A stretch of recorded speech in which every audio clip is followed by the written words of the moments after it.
Welcome to The Explainer. Right now, we're diving straight into a completely fascinating psychological mystery that is happening inside your own head at this very moment. It's something so constant, so deeply ingrained in our everyday lives, that we almost never stop to actually question it. We're going to explore the hidden layers of your mind and break down what's really going on when you think. Get ready, because by the end of this explainer, you might honestly question who you really are. Right now, there's a voice in your head reading this. As you scan those words, you hear it, don't you? It's coming through loud and clear in your mind. But here's the wild, almost eerie part about this totally ordinary experience. Absolutely no one is speaking out loud. The room is silent. There are zero acoustic waves hitting your eardrums, and yet you are experiencing the undeniable sensation of spoken language. Which brings us to a massive, mind-bending question. So, who is speaking? Seriously, if your vocal cords aren't moving and no one else is in the room with you, what exactly is that voice? And more importantly, who is the entity actually doing the talking? Is it you, or is it a separate part of your brain entirely? Just let that mystery sink in for a second. Section 1. Meet your inner narrator. We all have that constant internal buddy that talks to us all day long. It questions things, it obsessively replays that one conversation you had yesterday, and it narrates your routine. We call this the inner monologue. Biologically speaking, this is quite literally your brain turning abstract thoughts into language. Instead of just flooding you with a chaotic storm of random electrical signals, your mind creates a cohesive story, a narrative you can actually understand and follow. It's taking raw data and formatting it into a familiar spoken sentence. And honestly, this brilliant little evolutionary trait is absolutely crucial. This constant narrator helps you plan, reflect, and make decisions. Think about it.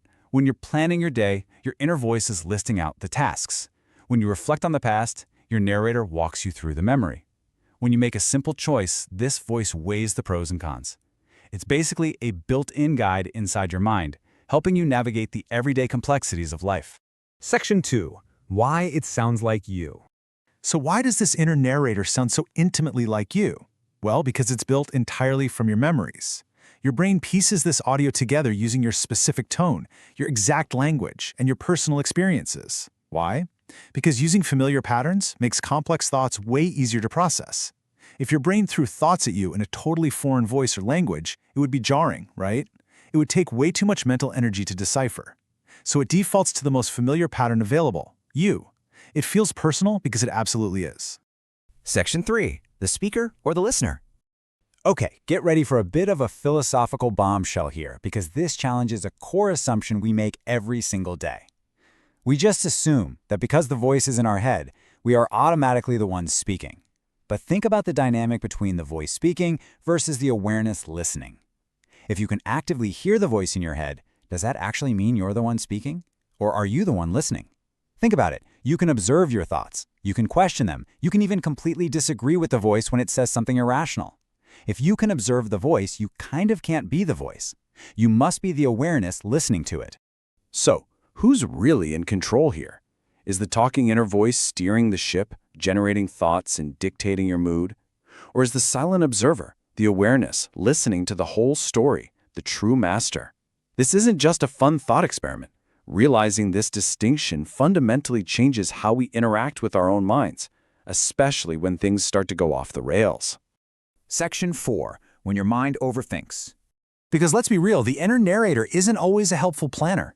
Sometimes when the voice gets loud, it traps us in this rapid anxiety-inducing loop.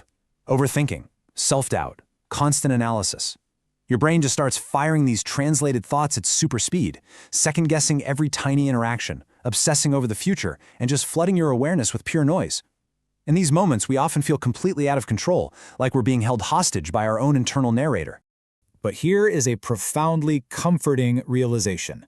Just because a thought appears doesn't mean it's true. Those loud, frantic, self-doubting thoughts, that is literally just your brain doing what it does best. Thinking, generating signals, throwing ideas against the wall. The voice is simply narrating those raw signals. It absolutely does not mean those narratives reflect objective reality. Section 5. Quieting the noise. Once we realize the voice is just a brain function and we're just the awareness listening to it, the next logical question is, can you silence the voice completely? Well, not easily. The brain is an organ designed to think, just like the heart is designed to beat. Asking it to stop completely is basically asking it to stop functioning. But while you can't easily turn it off, you absolutely have the power to quiet it down so it stops dominating your day. Here are 3 highly effective ways to do exactly that. Number 1, focus. By intensely directing your attention to a specific task, you're literally giving the brain less leftover processing power to generate random chatter. Number 2, meditation. This is just the practice of observing the voice without getting tangled up in its story. And number 3, being present in the moment. Grounding yourself in what you can physically see, hear, and feel right now pulls cognitive resources away from that internal narrator and back into the real world. The voice doesn't vanish, but the volume gets turned way, way down. Section 6. The Final Realization. Let's bring this whole thing together. That voice inside your head isn't some ghost or uncontrollable separate being.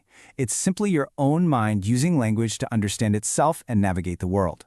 So the big, climactic question remains, and it's one I want you to carry with you today. Do you control your thoughts, or do they control you? Now that you know the difference between the voice speaking and the awareness listening, you have a conscious choice in how you interact with that inner monologue every single day. So are you the voice or the awareness behind it?